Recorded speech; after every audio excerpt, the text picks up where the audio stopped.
अस्सलाम वालेकुम। सलाम नमस्ते सत श्री अकाल। उम्मीद करता हूँ फिट होंगे, बेहतरीन होंगे, अपनी लाइफ अच्छे से एंजॉय कर रहे होंगे।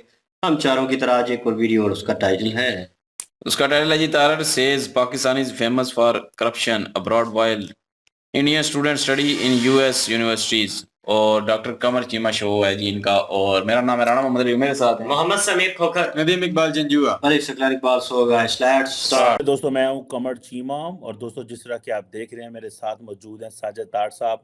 तार साहब सबसे पहले तो आपके वक्त का बहुत शुक्रिया sir. My pleasure. Thank you, Chima sir. Thank you. तार साहब आज कुछ इम्पोर्टेंट खबरें हैं जो डिस्कस करनी है आपके साथ। पहली बात तो ये है कि एक मैं देख रहा था कि भारत के जो स्टूडेंट्स हैं वो तकरीबन 35% ज़्यादा 35% ज़्यादा गए हैं अमेरिका के अंदर इस साल पढ़ने, और वो तकरीबन चाइनीज़ स्टूडेंट के करीब हैं। जबकि अभी रिसेंटली एक पाकिस्तान के सहाफ़ी हैं अहमद नूरानी और उस्मान मंजूर, जिन्होंने एक फैक्ट फोकस में खबर दी है कि जो पाकिस्तानी जनरल हैं वो किस तरह बाहर प्रॉपर्टीज़ खरीदते हैं और फ्लैट खरीदते हैं।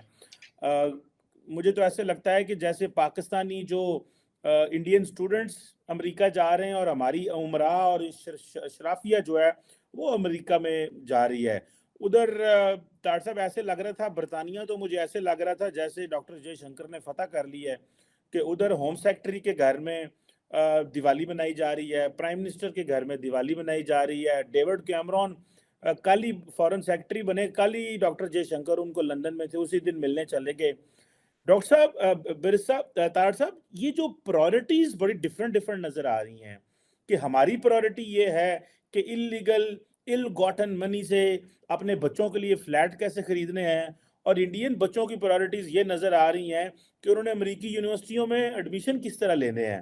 How do you see these, और इस तरह के वक्तों में जब हमारे यहाँ बड़ी अंधेरा है, परेशानी है, इस तरह की खबरें कितनी को अपसेटिंग लगती हैं आपको कि पाकिस्तान की यूथ को अपसेट कर सकती हैं?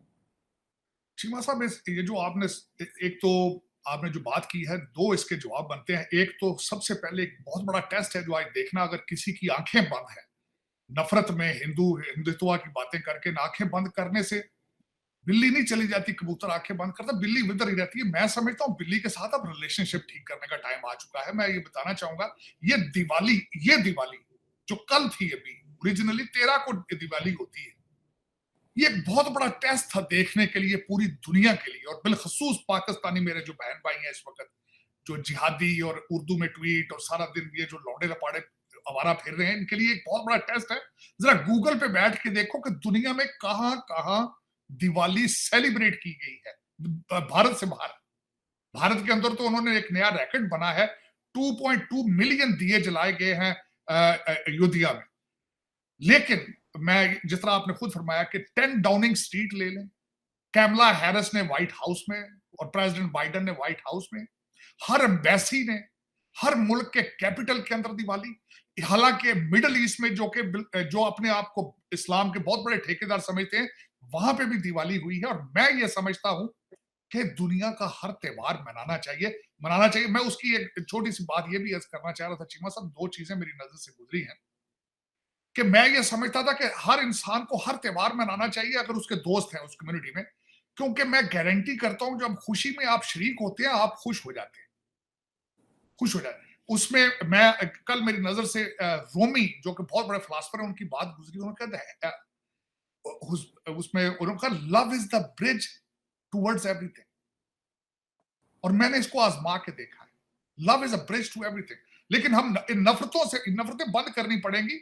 ये आपको नफरतों का कारोबार है नफरतों का। आपको जिहाद की ट्रक के बत्ती के पीछे लगाकर खुद अपने बच्चे, जिस तरह आपने खुद फरमाया, थोड़ी सी इस पे मैंने रिसर्च भी की थी, बल्कि मैं आगे चीमा साहब खुद सोच रहा हूं कि इसी चीज को मैं सर्व करूं अपने मुल्क को, बिलखसूस दो ममालिक जो अमेरिका, कनाडा, और कोशिश करूंगा कि मैं इंग्लैंड में भी जाऊं, मैं वहां स्कूलों से मिलूं जाके, उनके जो आईवी लीग स्कूल हैं उनको मिलूं जाके, यहां से प्रॉपर्टियों की लिस्टें बनवाऊं कि ये करप्ट हमारे पाकिस्तान का खून निचोड़ के यहाँ किस तरीके से ये ला रहे हैं लोग। इंग्लैंड का तो मैं नहीं, लेकिन यहाँ पे मैं बड़ी जल्दी, क्योंकि मैं खुद वकील हूं, मैं सोच रहा हूँ इस चीज के पीछे जाऊं।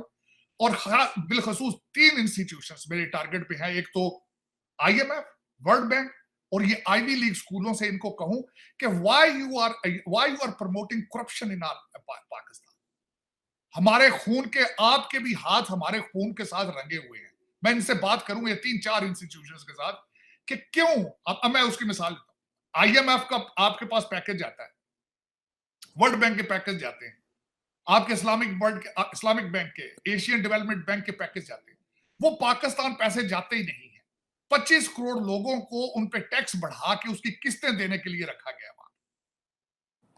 अब $72 मिलियन का फिर हो रहा है वहां पे इस वक्त, फिर दोबारा आप सेट कर रहे हैं। और मैं हैरान हूं कि IMF वाले बजाय पाकिस्तानियों से पूछे कि तुम ये हमारे पिछले पैसे कहां लेकर गए हो, वो UAE के एम्बेसडर से मिल रहे हैं वहां पे जाके कि हाँ भाई उनका गैप आ रहा है, तुम गैप के पैसे दोगे। भाई इनसे पूछो पिछले पैसे किधर जा रहे हैं यार, ये डॉलर किधर जा रहे हैं। आज आपका नया जो प्राइम मिनिस्टर है, मैं उस पर भी बात करना पसंद करूंगा। आज क्वेटे में पहुंच चुके हैं। बाप के खिलाफ जो पहले बातें करते थे, बाप से पूछ के जाता है। आज उसी बाप के सारे लोग जो है नून लीग में शामिल हो रहे हैं, सारे के सारे।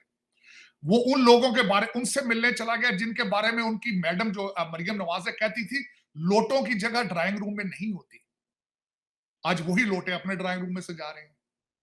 फिर एक नया डाका डालने की कोशिश की जा रही है। लेकिन इसमें मैं एक अगली बात भी करना चाहूंगा चीमा साहब।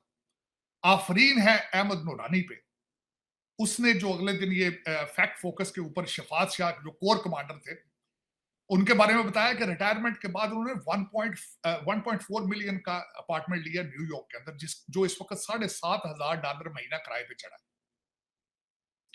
फिर उनकी बीवी का नाम फ्रिया शाह है, उनके नाम पर उन्होंने लंदन में फ्लैट लिया £6,76,000 का, जिनसे लिया वो मुगल आजम के बनाने वाले इंडियन सिटीजन है, वो उनका लड़का है वो। फिर उन्होंने दुबई में फ्लैट लिया है। एक उनका लड़का है रजा शाह उसका नाम, और वो अमेरिका में फिर रहा है, यहाँ न्यूयॉर्क में पढ़ रहा है अकॉर्डिंग टू अहमद नूरानी। आफरीन है उस बंदे पे। इन्होंने उनके अमेरिका आने से पहले 0 पॉइंट के करीब पकड़ के इतना मारा था, ऑलमोस्ट मार के छोड़ गए थे। लेकिन उस बंदे पे आफरीन है। मैं समझता हूं पाकिस्तान का सबसे बड़ा मौसम इस वक्त जो है वो अहमद नूरानी है, जो बार बार 25 करोड़ लोगों के मुंह के ऊपर ठा मार रहा है। बाजवा साहब की फैमिली के ऊपर उसने 12 अरब रुपए की एलिगेशन लगाई थी, जिसके बारे में मेरे बाजवा साहब ने कहा था फोरेंसिक ऑडिट कराएंगे हम। वो आज हो रहा है फोरेंसिक। लेकिन इस दफा अहमद नूरानी ने चार्ज किया है हाफिज साहब को। उन्होंने अपनी वीडियो में कहा है हाफिज साहब आप बताएं कौम को। उसकी वजह यह है कि जब वो शफात शाह से पूछते रहे हैं, नूरानी साहब इंटरव्यू लेने मिले, तो वो बार बार कहते रहे कि मैं अपनी मिलिट्री को रिपोर्ट करता रहा, मैं अपने मिलिट्री इंस्टीट्यूशंस को बताता रहा। 65,000 70,000 तनख्वाह थी। और उन्होंने अपने रिटायरमेंट के फौरन 1 साल बाद $1.4 मिलियन का अपार्टमेंट ले लिया लंदन मैनहट्टन में। ये कौम आगे किस तरह आप लेकर जाएंगे? और मैं अगला सवाल ये पूछना चाहता हूं चीमा साहब, मैं खुद बच्चा नहीं हूं। शफात शाह एक बुजुर्ग आदमी है जो कोर कमांडर था इस वक्त। मेरा मकसद इस वक्त परवेज मुशर्रफ के दौर में उसकी उम्र कितनी है? 5 साल आगे गुजार लेगा वो। मेरे मुर्शद हाफिज साहब जो है, जो इस वक्त बैठे हैं कुर्सी पावर के ऊपर, कितने साल ये जिंदा रह लेंगे? मेरे इस वक्त काजी फायज ईसा साहब, मेरे दूसरे जो मुर्शद हैं, वो कितना अरसा जिंदा रह लेंगे? 10 साल, 15 साल, 20 साल? लोग क्या याद करेंगे आप? वो जो मुहाजिरीन आए थे, मेरे तो मुर्शद के खानदान भी इंडिया से माइग्रेट करके आए थे, हाफिज साहब के। आपने ये इस पाकिस्तान के लिए आप सारा कुछ जलीलो ख्वार हुए थे, जो जिस तरीके से चल रहा है ये कि IMF वाला UAE से मिल रहा है, आप नेवल एक्सरसाइज कर रहे हैं चाइना के साथ, और साथ BBC की खबर पढ़े कि आप 155 mm गोले बेच रहे हैं। आपने $362 बिलियन के गोले बेच दिए यूक्रेन के लिए, बेच रहे हैं आप। ये सारा ये क्या बताएं लोगों को, क्या हो क्या रहा है, क्या हो रहा है? 9 मई को आके कहते हैं फौज जिंदाबाद है, तो अरबों की करप्शन साफ। आज की खबर है वो एक आपके जो आप चीफ जस्टिस का दामाद है साई साहब, आज उसका नाम ECL से निकाल दिया गया। और साथ वजह भी तो दस दो, 25 करोड़ चले जेडे बैठे जे, एडे 25 करोड़ गूंगे ते अन्ने जेडे सामने डक के बैठे हो, इन्हें दसो तो सही कि साई साहब ने तुसी किवें चिट ऑफ क्लीयरेंस देती तुसी? हाँ, क्या दिया है उसको? लोग चीख रहे हैं, सुन रहे, बातें हो रही हैं कि डील हुई है। क्या डील हुई है बताएं तो सही। और रेड़ियां वाले बन्ने जेडे 9 मई के अंदर जेडे इनू ECL ते रख लिया। किस तरीके, एक और बात बताता हूँ चीमा, जब टिकट दिए जा रहे थे सारी फैमिली सारी को टिकट दिए थे आपकी पीटीआई सर, लेकिन इस सारे सिस्टम को, इस जो मैं हम जो बातें कर रहे हैं चीमा सर, इसको लेके आपको नजर आता है कि पाकिस्तान आगे जाएगा या पीछे जाएगा? आगे जाएगा या अब मैं बताता हूं, इलेक्शन के रिजल्ट आ चुके हैं, ये खामखा कौम का पैसा बर्बाद करना है। इलेक्शन का रिजल्ट उन्होंने खुद कहा 90 सीटें हम लेंगे, पहले मैंने 80 सीटें कह रहा हूं, जो मुझे पता चला था कि उन्होंने 80 सीटों का वादा है, 80 सीटें ये लेंगे, 60 सीटें पीपल्स पार्टी लेगी, 30-35 सीटें दूसरों को देंगे। इलेक्शन का रिजल्ट सबके सामने। लेकिन क्या इज्जत है आपकी दुनिया में? आपके अपनी नजरों में क्या इज्जत है? मैं तो चाहे दूसरों को छोड़े, मैं बल्कि चीमा साहब एक प्रोग्राम करूंगा जल्दी आपके साथ ही, जिस पे मेरा फोकस होगा कि फॉरगेट अबाउट पाकिस्तान, मॉरली किस तरीके से हम बैंकरप्ट हो चुके हैं, मॉरल्स किस तरह खत्म हुए हमारी कौम के अंदर, हम बैसीते कौम, हम कौम कहलाने के काबिल भी हैं या नहीं, मैं इसको डिफाइन करूंगा, इस पे डिबेट करूंगा, एक ऐसे लिख रहा हूं कि किस तरीके से कौमें मॉरली बैंकरप्ट होकर दुनिया के नक्शे से खत्म हो जाती है इस वक्त। अगर मेरा एक और सवाल भी, बल्कि मैं सवाल उसी के अंदर ये पूछूंगा कि भारत से आप नफरत है, आप वो हिंदू हैं, ठीक है, आपने टू नेशन थ्योरी के हिसाब से आप उनके साथ नहीं चलना चाहते, ठीक है, बांग्लादेश से चल लें, आप उनके मॉडल को कॉपी कर लें, ठीक है, वो आपसे नफरत करते हैं, आप उनसे, और मुड़ पठाना दी कॉपी कर लो, नाल जेडे तुहाडे बैठे जे अफगानी, तुहाडे नाल वो ठीक चल रहे जे, लेकिन चलो क्या बनना चाहते हो आप, किस डायरेक्शन पे जाना चाहते हो? पहले मैं अपने प्रोग्रामों में चीजों में कांगो की मिसाल लेता, कांगो तो आपसे बहुत ज्यादा सिविलाइज्ड, मैं देख रहा हूं मुसलसल उनका इंफ्रास्ट्रक्चर बढ़ते हुए कि वो किधर जा रहे हैं, हम कहां जा रहे हैं। लेकिन चीमा साहब चले इससे आगे बात करते हैं कि इस वक्त दुनिया में क्या हो रहा है। दुनिया में इस वक्त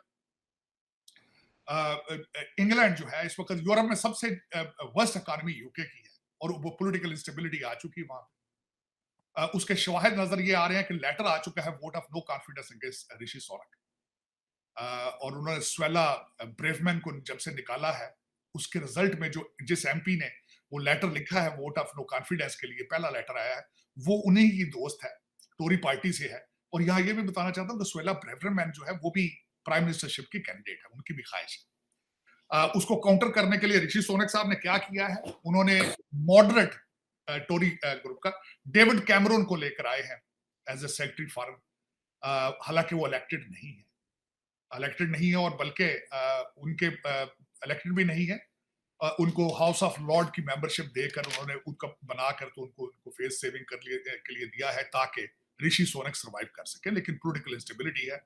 57 इयर्स ओल्ड डेविड कैमरून पिछले 7 साल क्या करते रहे? एक तो उन्होंने किताब लिखी, एक उन्होंने फाइनेंशियल इंस्टीट्यूशन बनाया, फाइनेंस कंपनी बनाई जो कि बैंकरप्ट हो चुकी है, बेरोजगार फिर रहे थे, उनको पैसों की जरूरत थी, तो वो वापस आ गए। हालांकि उन्हें खुद किसी ने क्वेश्चन किया है कि why you have accepted demotion, because demotion है आपके David Cameron, you were prime minister of the country and now you have taken the lesser और स्मॉलर पोजीशन। तो उन्होंने जवाब दिया कि मैं wanted to serve the my nation और समथिंग। लेकिन ये यूके के हालात हैं। दूसरा इस वक्त अगर देखा जाए तो दूसरा एक जो चीमा साहब हमने बात जिस पे नहीं की, जो काबिल शर्मिंदगी आफ्टर पाकिस्तान की शर्मिंदगियों के बाद एक और शर्मिंदगी कि OIC और अरब लीग का जॉइंट सेशन जो हुआ था रियाज में, उसमें किसी कंक्लूजन पर नहीं पहुंच सके। ईरान ने वहां पे रेजोल्यूशन पेश किया था अपना कि इजराइल को दहशतगर्द कंट्री जो है डिक्लेयर किया जाए, वो भी नहीं पास हो सका। दूसरा था सीरिया की तरफ से कि इनके साथ डिप्लोमेटिक रिलेशनशिप खत्म किए जाए, मेरे ख्याल में वो भी रेजोल्यूशन पास नहीं हो सका। यहाँ पे मैं बल्कि एक और चीज पे रिसर्च कर रहा हूँ कि मुसलमान मुल्कों ने किसी ने कुछ ज्यादा बढ़ के इजराइल के खिलाफ नहीं जा सके। 2 ममालिक सिर्फ जो है उन्होंने थोड़ा बहुत, जो कि फ्रंट मैन है सऊदी अरेबिया के, एक बहरीन है और एक UAE है, तो उन्होंने थोड़ा बहुत सऊदी अरेबिया के कहने के ऊपर कुछ थोड़ी सी हिलचुल की है। लेकिन सबसे ज्यादा जो रिएक्शन आया है साउथ अमेरिकन कंट्री से है, जिन्होंने इजराइल के एम्बेसडर्स को निकाल दिया है। उसके लिए एक ओपन क्वेश्चन है। ओपन क्वेश्चन ये है कि वो अमेरिका स्मॉल नजर आ रहा है। उसकी वजह ये है कि मॉनरो डॉक्ट्रिन फेल होता नजर आ रहा है कि अमेरिका की, क्योंकि America is in the war. 5 ship गए यहाँ से असला लेके, 30,000 टन असला यहाँ से गया है। $14 बिलियन का पैकेज कांग्रेस ने दिया है इजराइल को, और यहाँ से अपने बैकयार्ड से उन्होंने इजराइल के जो है एम्बेसडर्स को निकाल दिए। दूसरा सबसे बड़ी स्लैब हमारे भारत के फॉरेन मिनिस्टर ने लगाई है आफ्टर 2+2 के बाद अमेरिका के मुंह के ऊपर। उन्होंने कहा America is no longer the sole super power of the planet. तो ये भी एक उनके जाने के बाद एक नई खबर आप सामने आई है। तो मैं समझता हूं कि इस वक्त अगर देखा जाए तो Bharat is on the rising side, और लेकिन उसमें अगर देखा जाए तो सिर्फ एक चीज को मैं क्रेडिट दूंगा, उनकी तालीम तालीम तालीम तालीम।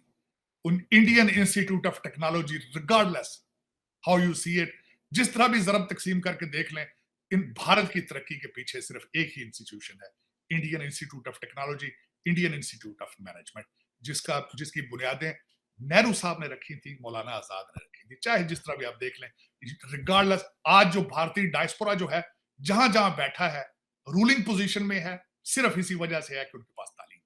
और हमारा डायस्पोरा है वो फ्लैट ले रहा है, वो चाहे जज हो, जर्नैल हो, चाहे जर्नलिस्ट हो, चाहे सियासतदान हो, वो मुआशी तौर, वो इखलाकी तौर पर बैंकरप्ट है, इखलाकी तौर पर। मैं हमारे लोग भी, आखिरी चीज चीमा साहब, मुसलसल ये बार बार कहता हूं, ये एक लम्हा फिक्रिया है।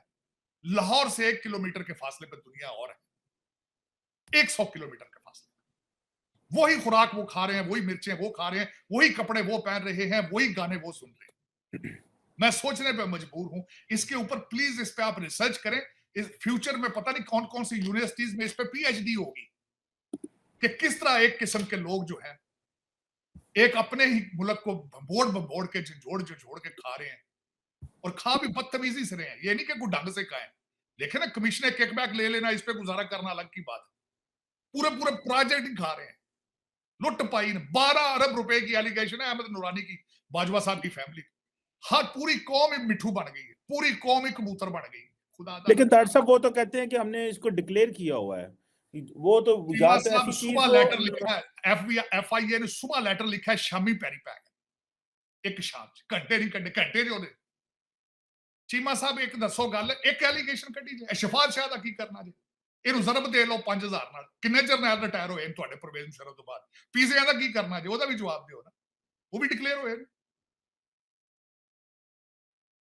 चीमा साहब एक चैप्टर ने हजूर, और 4 जो इस वक्त आफरीन, मेरा दिल करता है मैं अहमद नूरानी के जाके हाथ चूमूं। वो इथे अमेरिका ही है सर, अमेरिका है, पता है, पता कीता अमेरिका बेटा, मैं दिल करता हाथ चूमा जाके, जिन्हें कहा हाफिज साहब जवाब दो कौन। जवाब तो बनता है तार साहब, इसमें ये तो कोई शक नहीं है, इस बात पे जवाब तो बनता है। लेकिन फिर ये बातें भी आ जाती हैं, वो कहते हैं जी हमारा अपना एहतसाब का निजाम है, सियासतदान रगड़े जा रहे हैं। नहीं शफात साहब, अगर कोर कमांडर, एक कोर कमांडर अगर जायज है 1.2 मिलियन का अपार्टमेंट लेंदा, अगर आर्मी ਨੂੰ पसंद है तो ठीक है, विद इट कोई फर्क नहीं पैंदा। लेकिन कौम ਨੂੰ ਦੱਸ ਤੇ ਦੇਣ ना, कौम ਨੂੰ ਦੱਸਣੇ ਚ ਕੀ है। मैं तो नहीं कह रहा हूं कि भाई नहीं खरीदना चाहिए। कोर कमांडर पूरा मैनहट्टन खरीदना मेरी तरफ से, मेरी बला से, मैंने उसे तक, लेकिन कौम को बता दो देना ये हमें जायज है, ये ठीक है, ये सारा कुछ। फिर कंधों के ऊपर ईमान इत्तेहाद तंजीम ना लगाए। फिर इन सबको अगर पढ़ाना है तो काकूल अकेडमी इनको प्लाटिंग सिखाएं, प्लाट किस तरह बनाने, इनको सिखाएं, फिर उधर के लितर किमें मारना, इन्हें 10 फिर के फौज जिंदाबाद करानी किमें, इन्हें फिर यहाँ तो पूरे तरीके ना पढ़ाओ ना, इनको पब्लिक एडमिनिस्ट्रेशन सिखाएं, इनको पब्लिक पॉलिसी सिखाएं। चीमा साहब मैं नहीं कहता कि ना करो, करो, मैं कहता हूं इनको एग्रीकल्चर पढ़ाओ कि बी किमें लाने, ट्यूबवेल किमें चलाने, इनको ये सिखाओ ना। फिर इनको गोलों के साइज ना सिखाओ, इनको टैंकों के साइज ना सिखाओ, इनकी दौड़े ना लगाओ।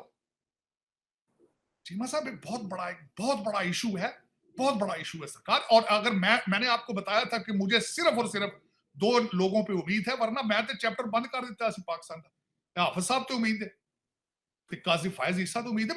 मैंने कहा है आज तक कि किसी तीसरे बंदे पे मुझे उम्मीद है। आज भट्टी साहब का जवाई साई साहब ईसीएल चो कट दिता, मेरा कोई क्वेश्चन है ना सियासतदाना से थोड़ी, जिन्होंने कढ़िया उन्होंने अफसोस है सरकार, जिन्होंने मूने सलाई ने जहाज से चाड़िया वो कौन ने बंदे हो, मेरे मुझे देखे ना यूनिफॉर्म च होने ना, कहते हैं बड़ा पैसा लेके गए हैं बाहर। एलिगेशन तो है कि 4.5 मिलियन कैश लेकर गए, एलिगेशन तो है, दिख रही है कि जवाब दें उसका। और मजे की बात बताता हूं, आज की खबर यह है चीमा साहब, 100 अकाउंट परवेज लाई फैमिली का आज उन्होंने होल्ड पे किया है।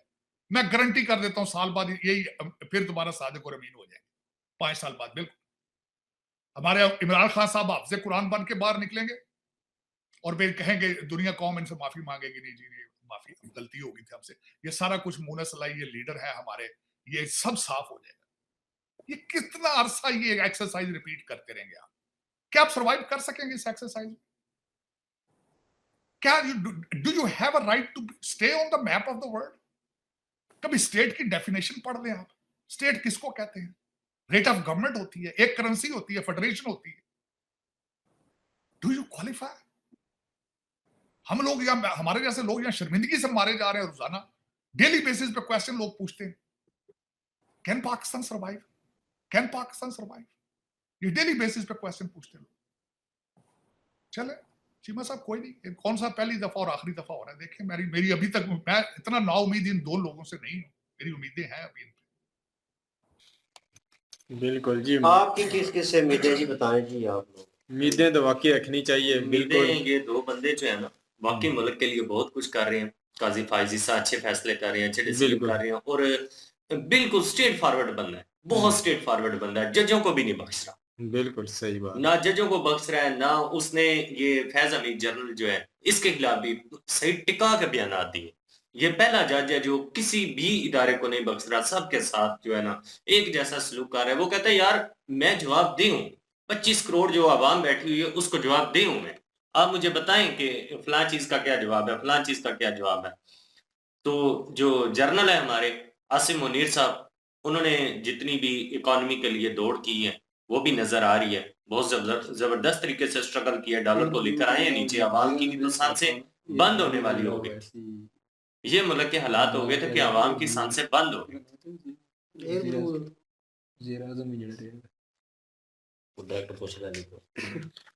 वो बंदे का क्या नाम है जो नवाज शरीफ से बोलता है कि मरीम नवाज को मैं अपना लीडर नहीं मानता और नवाज शरीफ को लीडर मानता हूँ, वो जो वजीर आजम भी रहा है, जिसकी एयर ब्लू मतलब क्या वो नाम है है ना उसका? यार, रजा गिलानी, यूसुफ यूसुफ रजा रजा गिलानी। अच्छा, पीपल पार्टी नहीं नहीं नहीं नहीं नहीं नहीं, दूसरा वो नहीं यार, वो नहीं वो नहीं वो नहीं बंदा है, उसकी बात इधर यार मेरे जहन से निकाल दिया ना।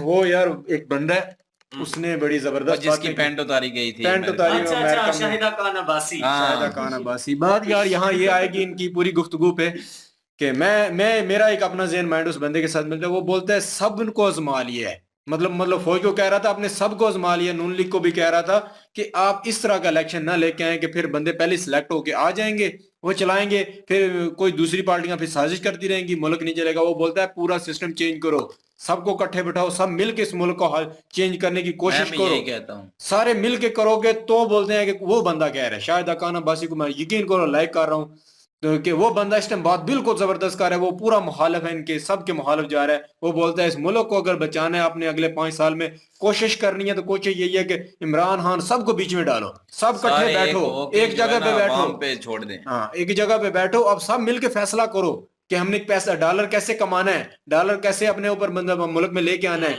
अपना कारोबार कैसे बढ़ाना है, अपने बच्चों को कैसे हमने आगे लेके आना है। वो बोलते हैं जब हम सब मिलके करेंगे तो कोशिश हो सकती है उस तरफ, नहीं तो बोलते हैं हम वैसे अभी तो कभी भी नहीं हो सकती। वो वैसे बोलता है हमारा अभी वे उस तरफ है ही नहीं है। बोलता है ये जो आप कर रहे हैं वो उसने नवाज शरीफ को साफ साफ सब कह दिया है, इसलिए नवाज शरीफ को कुछ बातें पता चली है, अभी ये सबको मिलाने की कोशिश कर रहा है। बोलता है मैं आऊंगा, मैं किसी बदला नहीं लूंगा, ये सारी बातें कुछ ना कुछ इन्हें समझ अच्छा आया। यार, अगर ये सियासतदान एक हो जाए ना यार, आज एक नहीं साथ पे आ जाए ना, अली भाई अभी तभी कुछ नहीं ये हो सारा रहा, कुछ हो नहीं सकता कुछ है। नहीं हो रहा, क्योंकि इमरान खान को ढक के उसके बंदे फिर मुखालफत करेंगे, वो अगली अपोजिशन में होंगे, वो फिर कुछ ऐसे काम हाँ, करेंगे। मुझे पता है ना, ये गलत हो रहा है, अभी ये अगर सही नहीं मैं है। वही कह रहा हूँ ना, आज अगर नवाज शरीफ यही सारा कुछ करेगा, करे कल को इसके साथ फिर से हो जाएगा। फिर से वही तो मैं होगा। यही कह रहा हूँ कि ये इन सारे सियासतदानों को एक पेज पे आना चाहिए और मुल्क के लिए सोचना चाहिए और अवाम पे फैसला छोड़ देना चाहिए। 5 साल बाद जब अवाम खुद ले लेगी ना हिसाब के आपने नहीं किया, तो ऑटोमेटिक वो दूसरों को जाएगा। तो अवाम पे छोड़ना चाहिए और काम करना चाहिए, तभी मुल्क ऊपर जाएगा। इंडिया में देख लें, अवाम पे है सारा कुछ, और लोग वहां की हुकूमतें जो हैं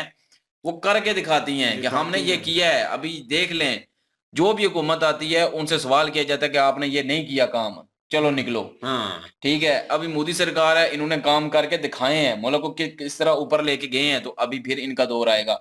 अगर ये काम ना करते, अगर ये मुल्क को वोट बोते, तो फिर अवाम ने देना था इनको वोट, नहीं था देना वोट वोट का भी इख्तियार है और यहाँ पे वोटिंग का इख्तियार नहीं है, ये भी इख्तियार होना चाहिए। जब वो सारे सियासतदान एक हो जाएंगे ना, तब ये सारा कुछ तब हो जाएगा, ये वरना बात नहीं जितनी होगा। भी जितनी भी तारड़ साहब की बातें थी ना, इसका निचोड़ यही है कि इन सारे जितने सियासतदान इकट्ठे बैठे तब ये कुछ कर सकते हैं, नहीं तो वो सियासतदान बैठे हैं, एक ये बात है हमारी यार। फौज जो भी हुकूमत कर रहे हैं वो सारे बैठे हैं, एस्टेब्लिशमेंट बैठे, और सारा कुछ जो है ना वो तरीके के साथ लेके चलें।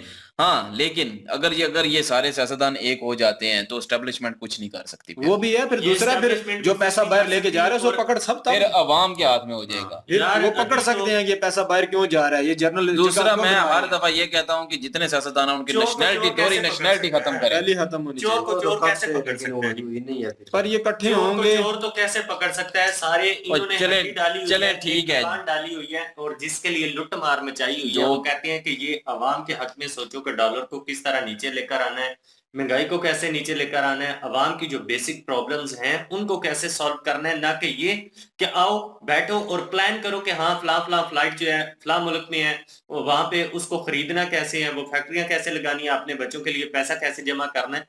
जब तक तो ये सोच है तब तक तो मुल्क कभी भी आगे नहीं बढ़ सकता, चाहे कुछ भी हो जाए। पाकिस्तानी वो वाहिद कौम है जो IMFI से कर्जा लेने के बाद शुक्र करती है।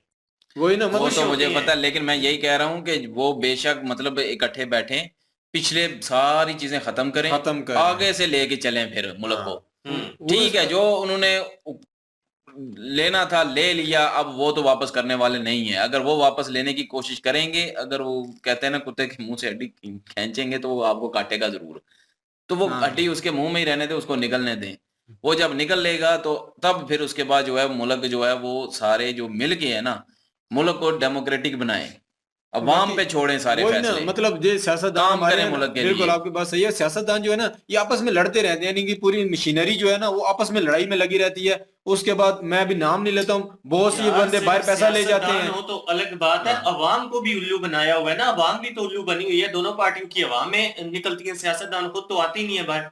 उनके बच्चे दोनों नहीं लीडरान आते। तो मतलब बाहर आते नहीं है। हम खुद भी तो कुछ असल करने में के तो लिए चाह- अवाम गलत है ना, अवाम खुद जाके लड़ती है, अवाम आती है सड़कों पर एक दूसरे के मुखालिफ। अभी जितने भी नुकसानात हुए, अच्छा एक रेडी वाले को उठा के लेके गए हैं, उनको बंद किया हुआ है, मुर्गी चोरों को बंद किया हुआ है, ये जो मुल्क को लूट कर ले गए हैं वो सारे के सारे हाजी बने फिरे।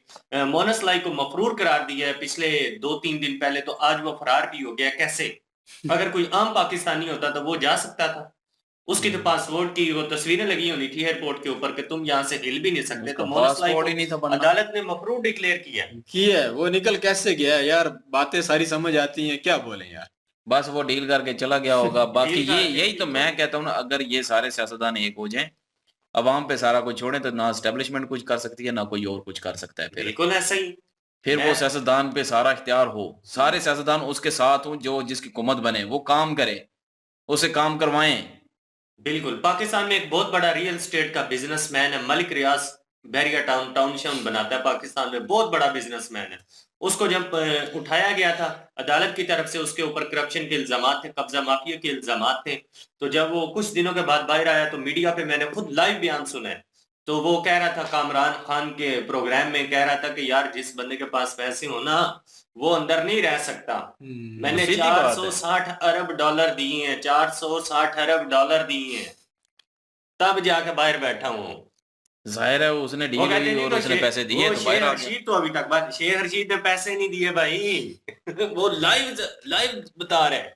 अच्छा और शेर हर्षीद इतनी बातें करता था, इतनी बातें करता था, कुछ लोगों को पता है, वैसे वो प्राइवेट चीज है कि शेर हर्षीद को टिका के बंद कमरे में फैंटी भी लगी। वो जो कह रहा था ना कि चिल्ला उल्ट हो गया, वो चिल्ले पे था जी, अभी वो फकीर बना हुआ है, फकीर बनने ही वाला है करीब।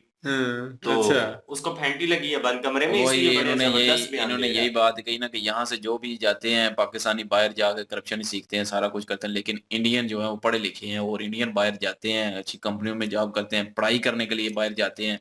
इंडिया में भी तालीम है, उन्होंने कहा कि ये सारा चेंज आई तालीम की वजह से, एजुकेशन की वजह से, बिल्कुल जो कि पाकिस्तान में नहीं है। तो पाकिस्तान में पहले तो एजुकेशन होनी चाहिए और एजुकेशन के बाद ही फिर निज़ाम ठीक होंगे। लेकिन यहाँ पे गूंगे बहरे क्या करें, फिर गूंगे बहरे बनना पड़ता है भाई। वो हम तो एक खुद और ये गूंगे काम बहरे हैं। तारड़ साहब एक और काम कर रहे हैं कि बोलते हैं मैं वहां चेक कराऊंगा, उनसे बोलूंगा कि आप कौन कौन से जर्नैलों ने यह जगह बनाई है। ये भी काम इनका अच्छा है पता होना चाहिए अच्छी पाकिस्तानियों बात है, को, होना लेके आए चाहिए। सामने। और वो पाकिस्तानियों को बता दें, ठीक हाँ, है, बताएं। डॉक्टर पाकिस्तानी करना तो कुछ भी नहीं है किसी करना कुछ पाकिस्तानी नहीं, ना, कम से हमने कम कुछ यार करना है, बताते हो ना क्या। बिल्कुल। बता दें आप। डॉक्टर एजे शंकर की बहुत बड़ी एग्जाम्पल दे रहे हैं कि वो देखो इंडिया को किस तरह मुतारफ करवा रहे हैं और तुम पाकिस्तान को किस तरह मुतारफ करवा रही हो। वो इंडिया के लिए क्या कर रहे हैं और तुम पाकिस्तान के लिए क्या कर रहे हो। यार बात किरदार की होती है, बात करैक्टर की होती है। जब आप में दम हो ना, आप खुद अच्छी हैं, आप अपनी शख्सियत में अच्छाई लेकर आते हैं, अपना करैक्टर से आप दुनिया को मनवा सकते हैं, अपने किरदार से। और इंडिया ने इस वक्त जो किरदार दिखाया है ना दुनिया के सामने, यार अपनी तरफ लोगों को माइल कर लिया है। ऐसे नहीं जो वो अक़वाम मुत्तहिदा के इजलासों में नाम लिए जाते हैं इंडिया के, ऐसे नहीं वो यूके में दिवाली मनाएगी, ऐसे नहीं सऊदी अरब और दुबई में दिवाली मनाएगी। कोई बात है तो मनाएगी। या पाकिस्तानी क्यों फेस्टिवल सेलिब्रेट नहीं किए जाते, मुसलमानों के फेस्टिवल क्यों सेलिब्रेट नहीं किए जाते? क्योंकि करैक्टर सही नहीं है, खुद बिल्कुल ठीक नहीं हो। बिल्कुल बिल्कुल जी, बिल्कुल यही बात है जी जी। वीडियो अच्छी थी, इंटरेस्टिंग थी, और जिस मौजू पे थी वो मेरे लिए एक किस्म का यकीन माने फजूल मौजू थी। पाकिस्तान के ऊपर बात करना, यकीन माने गालियां निकलती हैं मुंह से। क्यों, मैं एक पाकिस्तान में रहता हूँ, लेकिन हैसियत जो है ना एक कुत्ते की तरह है। और यकीन माने पाकिस्तानी अवाम इतनी बेवकूफ़ है कि मैं वर्ड यूज़ नहीं करना चाहता। क्योंकि आप लोग जो हैं, हम लोग यहाँ पे बैठे हुए हैं, आप लोगों में ज़मीन आसमान का फ़र्क सिर्फ इसीलिए है। बिल्कुल। इल्म वाले आप और लोगों में सोच बगैर इल्म वाले 100 कभी बराबर नहीं किलोमीटर हो का सकते। नहीं बराबर हो सकते, 100 किलोमीटर हमसे दूर है आप, वो लेकिन इतने ज्यादा भी नहीं। 100 किलोमीटर तो दूर है, लेकिन जब ये तरक्की की दौड़ में आए तो फिर वो आसमान पे और हम जमीन के नीचे हैं मेरे ख्याल में। वो तो बिल्कुल यार ऊपर भी हमारे नहीं है। मजहब में हमें बताया गया है, इल्म वाला और बगैर इल्म वाला कभी बराबर नहीं हो सकता। ऐसे तो ही हम बगैर इल्म वाले हैं, वो इल्म वाले हैं। लेकिन इल्म वाले भी, और जो मतलब जिन लोगों ने इल्म हासिल हासिल नहीं किया, कुछ लोग अनपढ़ हैं, लेकिन उसके बावजूद उनकी नीयत ठीक है और वो काम कर रहे हैं, वो भी इंडिया में होंगी, काम बिल्कुल। कर रहे हैं। उनको पता है कि हमारी हैसियत क्या है, हम क्या हैं। उनको इतनी तो है ना नॉलेज यार। बिल्कुल। यहाँ पे इतने बेवकूफ लोग भरे पड़े हैं जिनको इतनी लैक ऑफ नॉलेज है, उनको पता ही नहीं है कि चल क्या रहा है। एक सवाल करो ना तो आ जाके यही मुद्दा सबसे पहले होता है कि हिंदू मुस्लिम, हिंदू मुस्लिम, और किसी से टेंशन नहीं होगी। और दुनिया पहाड़ में जाए और लूट के जनाब पता नहीं कितने लोग पाकिस्तान को चले गए हैं बाहर, और वो फिर वापस आ गए हैं इक़्तिदार पे। ये हमारा निज़ाम है, इतना घटिया गंदा निज़ाम है हमारा। ठीक है, तो हम बातें बड़ी बड़ी जनाब बैठ के करते हैं। इन्होंने ये हमारे इलाके के ही हैं जनाब, और इन्होंने ठीक ठाक क्लास ले ली है, और जो रियलिटी है वो सामने लाने की कोशिश कर रहे हैं, लेकिन उससे कोई फ़ायदा नहीं होगा। और जहाँ आप देख रहे हैं कि निज़ाम इतना गंदा, इतना नंगा निज़ाम है कि एक बंदा लूट के गया है, करप्शन साबित हो चुकी है, जिन पे केसेस चल रहे हैं वो बाकायदा जनाब बाहर जनाब जलसे कर रहे हैं जनाब हैं, और सर्जरी करवाने के लिए वो बाहर जाते हैं, वो भी पाकिस्तान का पैसा यूज हो रहा है। डूब मरने वाला मकाम है यार, यहाँ पे इंसाफ ना दुनिया का ना वाहिद मुमकिन। मुल्क है पाकिस्तान जहां का care taker prime minister with family visit कर रहे हैं, अच्छा। विद फैमिली दौरे कर वो रहे जी हैं। बाद में पूछा जी किस लिए कर रहे हो, ओ मैं अपनी विजिटिंग हिस्ट्री जो है ना वो क्रिएट, और लाख दी लाख तेरे ऊपर। भाई, मतलब कि जो बंदा आता है ना इक़्तिदार में वो आके चेंज हो जाता है। वो एक और बात भी कि जो आईएमएफ या कोई भी कर्जे देता है तो वो उनको पूछना चाहिए था कि अवाम के पास जाते भी हैं कि नहीं जाते। अवाम के ऊपर टैक्स बढ़ जाता है, जैसे हमारे ऊपर टैक्स पे अंबार लगे हुए हैं, हर चीज पे इतना टैक्स है कि हम पिस रहे हैं। वो चीज कभी जो 70 रुपए में, अब 60 वो रुपए आईएमएफ में, से जो कर्जा मिला उसका क्या हमें फायदा कुछ हुआ है? भाई यहाँ पे सैलाब आया तो आपको पता है हमने वीडियो की थी, तो वही वो तुर्की से मेरे ख्याल में आया तुर्की से था, सामान आया था, सामान आया वही था, सामान उधर गया। और दूसरा मौलाना फजलुर रहमान के जलसे में वही टेंट वही यूज हो टैक्स रहे थे, लगे हुए थे। वो टेंट को नीचे बिछाया हुआ नीचे था। यार, मतलब कि अक्ल घास करने की ये रियलिटी है पाकिस्तान की, ये है हाश रियलिटी। जो दिखाना है तो ये दिखाओ, लोगों को पता चले। फिर आप लोग कहते हैं महान हमारा पाकिस्तान, हमारी धरती सोना उगलती है। मैं मेरे मुंह से ना बहुत गलत किस्म के लफ्ज निकलने लगे। खैर एनीवेज, इनकी वीडियो अच्छी थी, क्रिटिसाइज तो कर दिया, और पता नहीं कब हल होगा और ये वैसे मसले का। जो इंडिया से आए थे उस वक्त 1947 में, वो इसी दिन के लिए आए थे। काश वो इधर ना आते, ना यकीन आते तो माने। बेहतर था, यकीन करें। और उनकी जिंदगी 100 दर्जे बेहतर होनी थी। आज वहां पे उनके बच्चे सेटल होने थे, ठीक है, मैं पढ़े लिखे होने थे। और तुमने तो उधर भी रह के पढ़ लिया अल्हम्दुलिल्लाह। नहीं, मैं तो उधर सेट होना था। मीन्स के वहां पे यहाँ पे आपका, किसी के साथ सेट है। हाँ वहाँ रोटी कपड़ा मकान वाली जो सिचुएशन है ना, उसमें नहीं होना था। हमें ये नहीं होना था कि यार ये चीज महंगी होगी है यार, हमारे बच्चे बाहर जाते तो वहां सेव है। यार हमारा मुस्तकबिल नहीं है, हमारा नहीं है तो बच्चों का भी नहीं होगा। ठीक है, ये चीजें नहीं होनी थी। हमें पता था यार कि इंडिया में रह रहे हैं, सिक्योर है हर तरह से, मुस्तकबिल रोशन है हमारा, और हम आने वाले वक्त में कहीं पे भी जाएंगे इज्जत होगी सबसे बड़ी चीज। ठीक है, वो नहीं है अब पाकिस्तानियों के पास। तो लोग पछताएंगे तो जरूर, तो बात भी करेंगे, उनका करना बनता है। तो बहरहाल वीडियो अच्छी थी, मजा आया देख के, एंजॉय किया, सीखने को भी मिला, सुनने को भी मिला, बर्दाश्त करने को भी मिला। आप भी कीजिएगा। कुछ लोग हंस रहे होंगे, एंजॉय कर रहे होंगे, लेकिन कमेंट सेक्शन में अपनी राय देना मत भूलिएगा। इंशाल्लाह मिलते हैं नेक्स्ट वीडियो में। अपना ख्याल रखिएगा, दुआ में याद रखिएगा। तब तक के लिए अल्लाह अल्लाह हाफिज, हाफिज, पीस।